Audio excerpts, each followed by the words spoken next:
So a lot of people have this experience. They head to the classics section of a bookshop. They're very optimistic. They go there, try to, look more sophisticated than they are. And maybe they try to chat up a cute person who's also browsing the classics section. But that's besides the point. But a lot of people, from my experience, a lot of people who seem to want to get into kind of classic literature and poetry, or books that are, a little bit more difficult to get into, have this experience of like, why is it the case that the classics don't read like anything that I'm used to reading? For example, right now I'm tackling a book called Rejection by Tony something something, and he's the last name. You can look it up. I'm probably going to butcher the last name, so I'm just going to call him Tony. This book right here was a page turner. Right, it's easy. The plot is intriguing. There are many different descriptions of different shades of screwed up people. And if you're into that kind of stuff, if you're into kind of this kind of struggling to find yourself or struggling to deal with the outside evil forces that are coming to get you, Rejection is a great book for you. And yes, the language is recognizable. You can probably see yourself in some of the stories in Rejection. But when you pick up something like this, all of a sudden, the intriguing plot is not there. All of a sudden, you can't really see the reason why the author is pursuing certain threads of narrative, and over time, you start to develop an impression that maybe the classics are just boring, and a lot of the times, the stories don't even make that much sense. So why is it the case that there are these works that are hailed as the great monuments of literary achievement, but yet when you read it, you think to yourself, I think I'm dumb.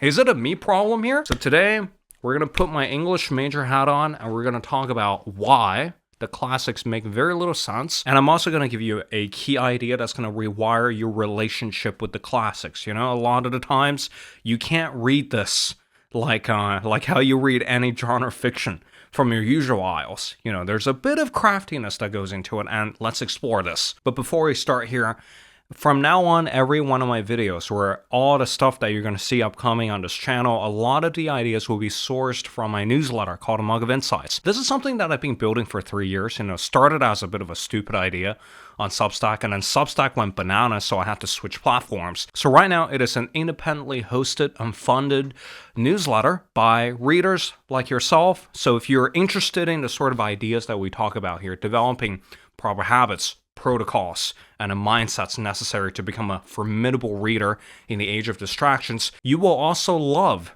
the letter that we send out every Saturday called the 1-2 Read newsletter. So basically, every Saturday you crawl out of bed, you make yourself a cup of tea, and all these newsletters will take you probably 10 minutes to read, and it's going to give you one big idea and 2 journal or reflection prompts for you to put that reading idea into practice. So this is something, it's kind of like my pride and joy. I've been writing this for 3 years, and I'm still enjoying every second of it, and it just so happened that I thought to myself, I've written so much stuff, might as well make them into YouTube videos. And if you sign up right now there's a little nice bonus called a 7-day to deeper reading email course. So basically, same thing. The 7-day progression is going to take you through 7 key ideas and concepts that you can put into your reading practice to achieve a deeper level of understanding and to just enjoy your reading a little bit more. So that's the sales pitch out of the way. So let's get back into the video. So I want to start with perhaps one of these infamous reviews of Jane Austen's famous novel, Pride and Prejudice, where this guy by the name of Mr. Carlton B. Morgan lamented that the entire damn book is just a bunch of people going to each other's houses. And if you really think about it, the classics from this point of view doesn't really make much sense to read. Normally when you think of reading, you think of getting into a detective novel, a classic whodunit story, well, who has done it story, where you expect yourself to see Benoit Blanc announcing his brilliant deduction at the very end of the novel, and that's why you turn the pages. But for novels like Jane Austen's Pride and Prejudice, that's simply, the pace is a little bit too slow. Every 3 pages you're like, hurry up, who's gonna marry whom? And by the same logic, some of our favorite classics can also be boiled down to seemingly absurd summaries. One of my favorites, In Search of Lost Time, it's simply 4,000 pages of a French boy's meanderings about churches and cakes and teas and whatever, falling in love with girls that he has no idea how to seduce. Likewise, a disturbing story like Metamorphosis also has a pretty absurd plotline, which is someone turns into a bug, and the whole story is just about him being a bug. And perhaps one of my favorite novels, James Joyce's Ulysses. The whole damn book is just about one day, maybe 24 hours You know, the story technically extends into like 3, 4 a.m. the next day, but we don't have to talk about that. See, a lot of classics, they have this really absurd quality. They are very long, but typically about something pretty minor, or typically about something pretty prosaic or mundane. And for the readers who are not used to reading this stuff, at first it could seem like, you know, what is even the point of reading this? As I've said before, I started reading this mammoth. I got about 150 pages to go. It's really good. I think you should read it. But be warned, the first 200 to 300 pages are going to leave you scratching your head wondering, you know, where's this guy taking me? And maybe after, 400 pages, do you get that kind of instant snap where you think to yourself, oh my God, this is the greatest thing that any human has ever written. And this brings me to the key idea that you really have to understand before you can probably engage with the classics, which comes to us from one of my favorite literary critics of all time, James Wood. In How Fiction Works, James Wood writes, "Plot is reading, form is literary criticism." So to put it very simply, reading the classics, unlike just getting immersed into a fictional world, into a fantastical world, or into a world where someone has died, now the detective has to find out who has done it, reading the classics assumes a two-part operation. The first part is the plot, which is reading the story, and the second part is getting beyond the plot and asking, how the hell did the author do that? In order to successfully navigate something in the classics department or literary fiction, first of all, you kind of have to embrace the fact that this plot is not going to be the main thing. You know, of course, there might be certain titles in a classic section with very intriguing plots. They're not mutually exclusive, but in case you run into one of these slower titles, keep in mind that your first reading really is going to be really confusing, because your whole job is to get an overall sense of the progression of the story, because your mind isn't even primed yet to appreciate the literary qualities of the text. Things like how speech is done in the text, things like how description is done in the text. Of course, I covered all of these literary devices in my workshop, which you can check out over at amongvinsights.org. But it is only after you've become familiar with the plot can you get a layer deeper into the form. Like, remember how James Wood said, plot is reading, so your first reading is supposed to be a little bit confusing, but form is literary criticism. Now, with your familiarity with the plot, now it's your time to go deep on the form, which is the second step of this operation, wondering how the author had created certain effects in a text. And a lot of people probably have the same memory of reading a book for the second time, or reading George Orwell for the second time, thinking to themselves, oh my God, I've missed so much during my first reading. And this is kind of the magical moment where your familiarity with the plot liberates extra mind space for you to pay attention to what is actually happening on a page. But see, if we go into a piece of literary fiction expecting ourselves to both pay attention to the plot as it's happening and pay attention to the form, that's just not going to really result in a really pleasant reading experience. Your mind will be split all over the place into like, okay, should I pay attention to this paragraph here, this description here, or should I pay attention to what's actually happening in the story? In other words, you have a much better time